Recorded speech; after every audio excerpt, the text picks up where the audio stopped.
Buen día, el día de hoy mis compañeros Natalia Calderón, Liliana Montoya, Miguel Forero y quien les habla, Yurani Peña, pues les vamos a hablar sobre los métodos de esterilización.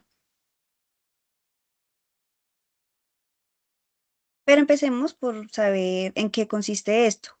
Como tal, la esterilización son procedimientos físicos y químicos que va a buscar la eliminación total de microorganismos y esporas en un material que se vaya a utilizar posteriormente. Cabe resaltar que la esterilización no es solo un procedimiento, requiere de unos pasos previos y posteriores que los podemos ver acá. Entonces, vamos a encontrar primero la limpieza, que es como el primer paso que busca reducir materia orgánica y suciedad que haya en el material. La inspección es asegurarnos que esa limpieza haya sido adecuada. La preparación es el empaquetamiento que va a depender de la exposición al método que vayamos a utilizar de esterilización. La exposición ya es como tal el proceso de esterilización y el almacenamiento y posterior entrega de ese material esterilizado. Aquí podemos ver como tal la clasificación de los métodos. Tenemos que por naturaleza es físico y químico. Nosotros vamos a profundizar en calor húmedo, calor seco y radiaciones, en químico, en gas y líquido, y más adelante profundizaremos como tal en el método específico de cada uno. También hay que tener en cuenta que hay unos factores que alteran la eficacia de la esterilización. Vamos a encontrar y que nos permiten como tal evaluarla. El número de microorganismos, esto lo podemos hacer antes de la esterilización y posterior a la misma. Materia orgánica, que como mencionaba es como tal, esto se reduce con la limpieza. El tiempo y temperatura y humedad relativa, que se menciona que entre mayor sea, mayor va a ser la eficiencia de la esterilización. Y la estandarización de la carga, que básicamente consta de que sea equilibrada, que lo que vayamos a meter en el método de esterilización sea lo adecuado para que sea esta esterilización eficiente.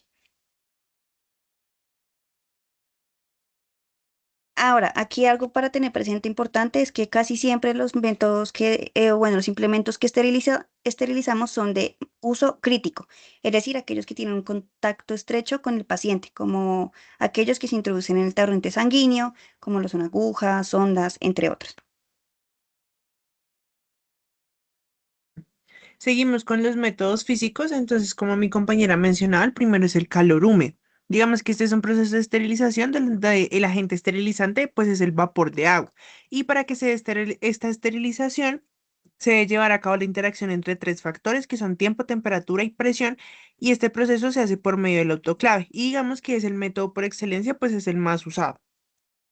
Asimismo, el vapor debe aportar principalmente la humedad y la temperatura adecuadas, la humedad con el fin de dar una adecuada destrucción de los microorganismos y la temperatura necesaria pues para que esta destrucción se realice más rápido. Asimismo, el vapor que se debe utilizar debe ser un vapor saturado donde exista como un equilibrio con el agua a una determinada temperatura y pues no debe haber presencia de aire.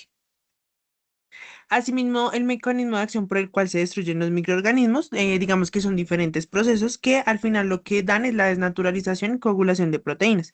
Entonces, digamos que a medida que se va aumentando la temperatura, se da una ruptura de cadenas de ADN y lo que hace esto es que genera enzimas que van a activar endonucleasas. En este momento se empieza a ver como esa supervivencia del microorganismo como para poder reparar las lesiones. Sin embargo, a medida que se va aumentando la temperatura, se va dando una pérdida de la membrana citoplasmática y por ende una pérdida de la integridad funcional, lo que hace pues que haya una interferencia en el intercambio. Asimismo, a este paso, mientras más aumenta la temperatura, se va a dar por último una activación de ribonucleasas que van a llevar a que se degrade el ARN ribosomal y por ende se dé una pérdida en la viabilidad y por lo cual va a llevar a una muerte celular. El uso del calor húmedo se puede usar de tres maneras. El primero es en pasteurización, digamos que es cuando se utilizan temperaturas por debajo de 100 grados centígrados y se utiliza principalmente con el fin de eliminar patógenos como Mycobacterium tuberculosis, entre otros. También la ebullición, que es mantener una temperatura de 100 grados centígrados aproximadamente durante 30 minutos. Y digamos que la repetición de este proceso por 3 días se llama tindalización y es para destruir formas vegetativas, bacterianas, entre otros. Y el autoclavado, que es el que estamos hablando, debe ser por encima de 100 grados centígrados y se recomienda que sea 121 grados centígrados durante 15 o 20 minutos dependiendo del proceso. Digamos que el autoclave tiene diferentes componentes, como vemos en la imagen. Sin embargo, se recomiendan algunos parámetros donde debe tener cuatro componentes principales, que son la cámara esterilizadora, la válvula de control de presión, la válvula de seguridad por si no se encuentra la válvula de control y lo que es el purgador. Y asimismo unos pequeños parámetros de control, principalmente en cuanto a la presión del vapor y lo que es el tiempo y temperatura, dependiendo de la necesidad. En cuanto a los autoclaves, hay diferentes, vamos a hablar de dos, principalmente el de gravedad o gravitacional. Cabe resaltar que digamos que el precursor de los autoclaves es Charles Chamberlain, que fue un microbiólogo francés y fue como el pupilo de Louis Pasteur. Y cuando lo sacaron, lo presentaron, por decirlo así, se llamaba digestor. En cuanto al autoclave de gravedad, básicamente este lo que hace es que remueve el aire por medio de la gravedad, valga la redundancia, y esto es debido a que el aire pues frío es más denso. Y lo que va a hacer es que este aire va a salir por un conducto que está colocado en la parte inferior de la cámara, al mismo tiempo que pues el vapor es admitido. Y cuando el vapor ingresa, lo que hace es que se va a lo alto de la cámara. El siguiente más importante, pues es el de prevacío, digamos que se tiene una bomba de vacío o lo que se conoce también como sistema Venturi, que lo que hace es que retira el aire de la cámara de manera rápida, como en una especie de forma de pulsos, lo que hace que el vapor ingrese a la cámara de manera más rápida. Y otros autoclaves también son el vertical y otros. En cuanto a los pasos, hay diferentes pasos. Los principales son purgado, esterilización, escape y secado. En el purgado, básicamente, como lo mencionabas, que se tiene que eliminar ese aire de la cámara. La esterilización es cuando se tiene que mantener esa temperatura y pues la presión para que se dé un adecuado proceso. Y pues el escape y secado es cuando se abre la válvula de purga para que el vapor salga y asimismo se dé el respectivo secado de materiales. Y son, digamos, algunos pasos, como lo veíamos, digamos que los primeros seis es vacío y pulso de vapor. Y los segundos, digamos que hasta aquí estos pasos lo que hacen es que tardan aproximadamente 20 minutos y con esto se va a eliminar el aire de la cámara. Luego se da la esterilización, secado y enfriamiento. Asimismo, tenemos algunas cosas que se pueden esterilizar por calor húmedo. Las que sí son material de vidrio, jeringas, frascos, material en acero inoxidable, entre otros. Y lo que no se debe esterilizar con calor húmedo, soluciones oleosas, polvos, plásticos sensibles a temperatura, entre otros. Asimismo, algunas consideraciones es que los paquetes textiles, como por ejemplo sábanas, entre otros, que tienen como una difícil penetración pues del vapor, se deben colocar en posición vertical y no se deben tocar los unos con los otros. Asimismo, la carga del autoclavado solo se debe dar a un 80% de capacidad del mismo para que no sea como un sobrecargado. En cuanto a los lotes mixtos, los materiales no porosos, como vemos en la imagen, por ejemplo, los metales, deben ir aparte de los textiles y principalmente abajo. Y asimismo los paquetes pequeños deben ir en canastas. Y aquí algunas tablas de consideraciones en cuanto a tiempos, temperaturas, entre otros. Bien, ahora en cuanto al calor seco o pulp panel, tenemos que se llama de esta manera ya que el material donde se va a utilizar, donde se va a emplear la esterilización es precisamente una estufa de pulp panel, como la podemos ver en la diapositiva. ¿En qué consiste este método? En transferencia de calor por contacto directo. Básicamente, ¿cómo va a funcionar? El aire se comienza a calentar en la parte inferior de la estufa, este comienza a perder densidad, por lo tanto va a ir subiendo y mientras sube, entra en contacto con los materiales de esterilización, dispersa su calor a ellos y una vez los dispersa todo, aumenta su densidad y baja nuevamente a calentarse y repetir este ciclo. Entonces aquí van a entrar unas variables importantes que son temperatura y tiempo, que asimismo vamos a encontrar unos valores para el adecuado procedimiento de esterilización, que es de 170 grados centígrados por una hora y 160 grados por 2 horas. Pero aquí hablamos no solo del tiempo propiamente dicho de esterilización, sino también del precalentamiento, que es aproximado 15 minutos, y el posterior enfriamiento, lo que nos da la ecuación que podemos ver abajo, que es tiempo de esterilización total igual a tiempo de precalentamiento más tiempo de esterilización propiamente dicho, que es el que mencioné anteriormente, más tiempo de enfriamiento. Ahora bien, en cuanto al mecanismo de acción, tenemos que va a ser básicamente por deshidratación el principal. Entonces va este calor a quitar el agua interior como tal de la célula, del microorganismo. pero asimismo este aumento de temperatura va a generar desnaturalización de las proteínas, alteración como tal de la membrana, que pues, y efectos oxidativos, que todo esto en conjunto termina generando la muerte como tal del microorganismo. En cuanto a ventajas de estas, que de fácil manejo, económico, permite esterilizar materiales que anteriormente mi compañera había dicho que no, como son a base de grasas, de vaselina, asimismo otros como polvos de talco, esmaltados y vidrio. Sin embargo, una de las desventajas y por el cual ahorita ya no se usa tanto es que requiere altas temperaturas y alto tiempo para hacer una esterilización efectiva. Asimismo, pues en cuanto a recomendaciones, tenemos que no es recomendable esterilizar material textil aquí, ni material de goma, ni agua. Asimismo, lo que mencionaba que es importante enfriar antes de retirar el material de la estufa, ya que si no, un cambio de temperatura brusco puede alterar como tal la naturaleza del material y causarle un daño.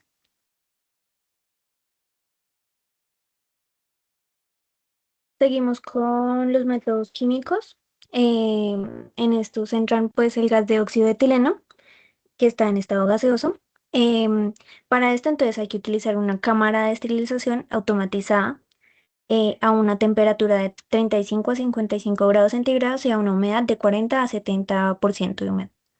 Y se utiliza para artículos termosensibles, instrumental quirúrgico delicado y como lo mencionaban mis compañeras, en este caso es diferente ya que acá sí podrían entrar los materiales porosos y dispositivos de plástico o goma.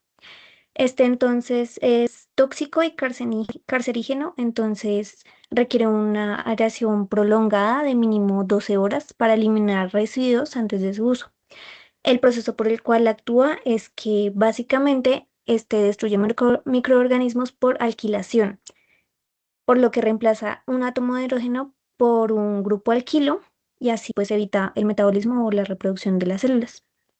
Por otro lado tenemos el formaldehído, que en formato gaseoso se le denomina vapor a baja temperatura de formaldehído.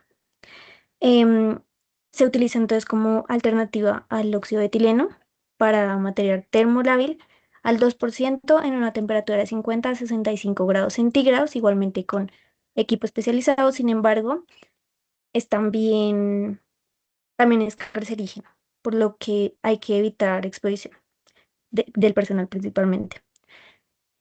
Funciona como alquilante también para grupos sulfuro, hidroxilo, carboxilo o amina, produciendo entrecruzamientos con las proteínas y nitrógenos em, y los nitrógenos de los anillos de las bases púricas. No se utiliza como líquido, es decir, formol o formalina, ya que pues es tóxico y solamente se utiliza como para filtros de hemodiálisis o conservación patológica al 8% y necesita una inversión de hasta 24 horas, entonces pues no se utiliza casi. El siguiente es el ácido paracético, que este sí es líquido, por lo que se utiliza en inmersiones. Generalmente en concentraciones de 0,1 a 0,2 también se utiliza un material em, automático.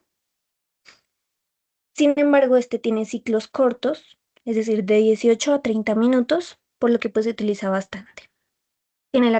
Tiene una acción como oxidante, actúa sobre la membrana externa de las bacterias, em, transfiere los electrones em, al microorganismo y así provoca pues la inactivación o la muerte.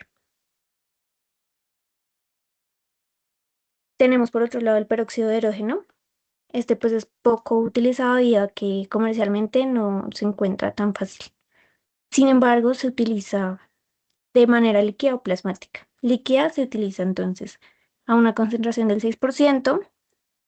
Sin embargo, también es altamente corrosivo y em, se utiliza líquido pues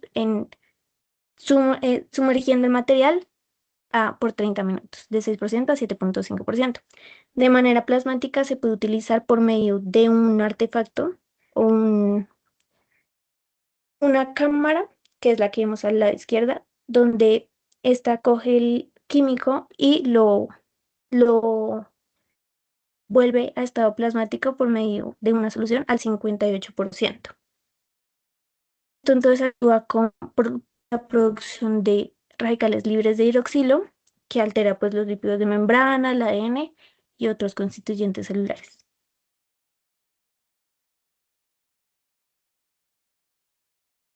Bien, en cuanto a otros métodos de esterilización, tenemos que son pocos usados o en otros casos tema por costo y demás, pero pues, también están presentes. Uno de ellos es el método por filtración, que este se menciona que es ideal para sustancias líquidas, funciona mediante membranas con poros, como podemos ver en la diapositiva, muy pequeños, reteniendo por ende los microorganismos y dejando pasar el líquido estéril. Sin embargo, no es tan efectivo como tal para virus y priones, ya que sabemos que estos tienden a ser moléculas muy pequeñas que podrían pasar como tal la membrana. Asimismo, requieren un estricto mantenimiento para evitar obstrucciones que podrían como tal contaminar el líquido que se pretende pasar. Una ventaja de este método es que conserva como tal la naturaleza del material a esterilizar, ya que no pasa por métodos de cambios físicos y químicos como los otros métodos mencionados anteriormente. En cuanto al método por radiación, tenemos que este es instantáneo y altamente efectivo, por lo que se permite utilizar para diferentes productos. Sin embargo, tienden a ser muy costosos. Eh, la radiación va a depender del tipo de rayo que se vaya a utilizar. Entonces, tenemos comúnmente el rayos X y gamma, que estos tienen un alto potencial de energía que terminan generando radicales de hidrógeno, hidroxilo y peroxilo que terminan haciendo el daño como tal celular en los microorganismos. Por otro lado está el rayo ultravioleta, que este tiene como mecanismo alterar el ADN de los microorganismos, por ende solo daña como tal agentes, pero no esporas. Y asimismo se menciona que es utilizado más que todo para superficies quirúrgicas.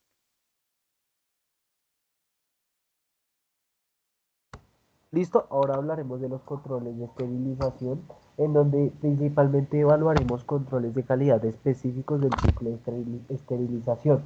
Aquí lo que se busca es como objetivo el revisar y confirmar que hay un proceso de esterilización sin llegar a contaminar. ¿Cómo? Usando métodos que, sin la necesidad de una manipulación de un operario, nos permitan precisamente identificar esos controles de calidad. ¿Listo? Hay una clasificación inicial antes de pasar a los indicadores puntuales y se nos habla de un control de exposición, control de equipo, control de carga y control de paquete. Se nos habla inicialmente que en torno a la exposición tendremos esos indicadores de tipo químico en los cuales hablaremos de que el material en verdad fue expuesto a un proceso de esterilización. Para el control del equipo únicamente hablaremos de si el autoclave funciona o no. Que aquí es muy importante hacer énfasis en que si este llegase a fallar, pues todos estos indicadores no servirían. Ese es el principal control que debemos hacer. Antes de todos estos indicadores, evaluar que haya un correcto mantenimiento y una prevención de fallos en esto.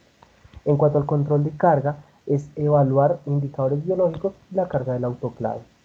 Control del paquete se nos habla del agente esterilizante y su llegada hasta el interior. Para la clasificación de indicadores, quiero que pasemos de página. Puedes cambiar, por favor, eso. Inicialmente, no, devuélvete.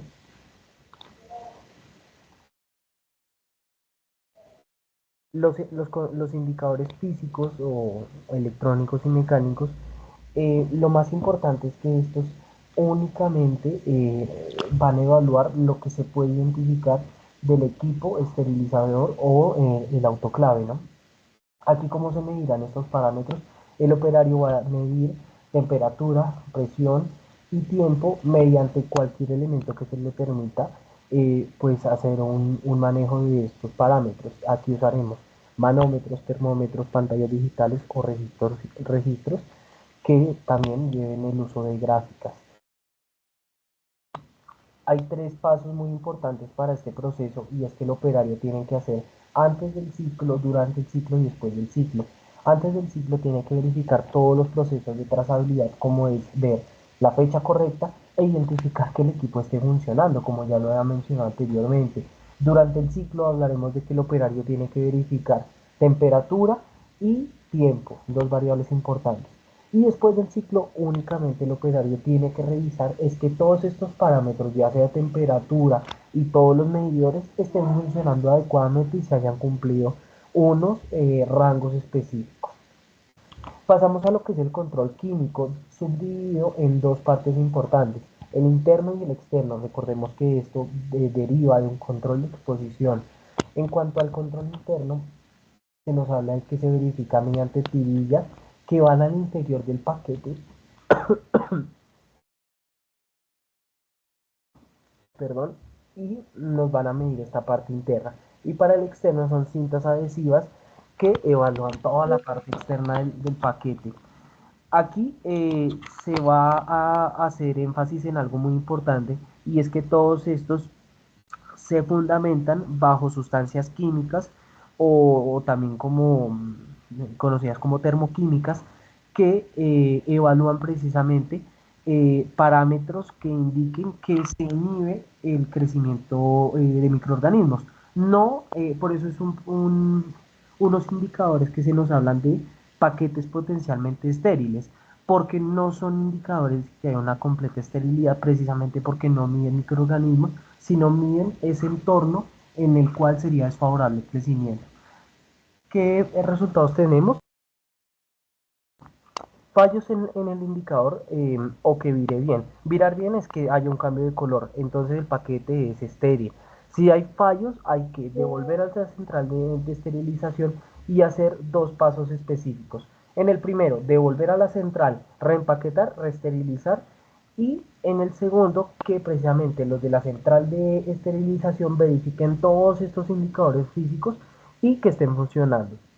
Hay una clasificación internacional de indicadores químicos en la cual se van a evaluar, ya sea si es para un parámetro o multiparámetros o específicos. Nos vamos a enfocar en el clase 2 o el test de Bowie-Dick. Si quieres pasa.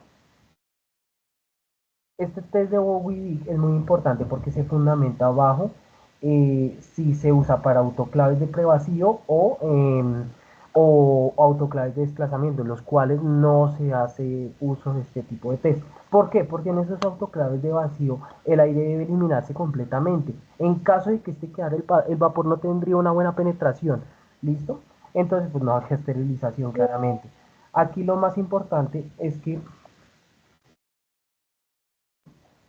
precisamente el paquete contiene un indicador que es el test de Bowie, en el cual se somete a una temperatura de 134 grados centígrados por 3.5 minutos y se mira el resultado.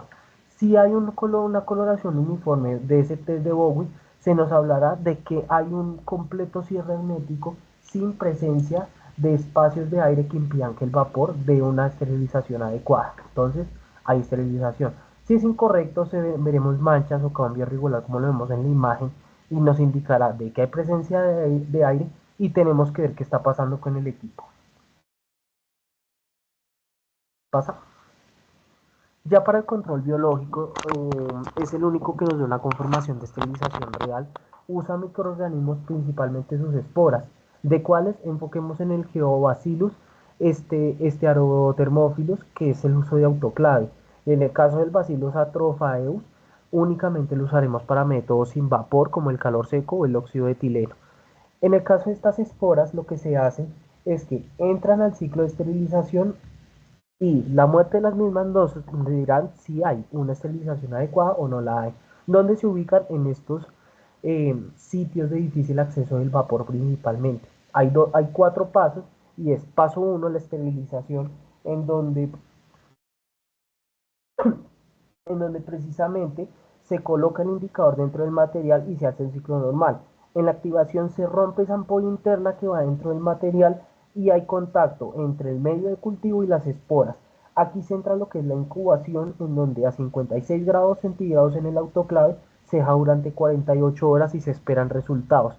En caso de que no cambie de color, se dará una esterilización adecuada, o sea, se mantiene violeta y es porque se inhibió el crecimiento bacteriano.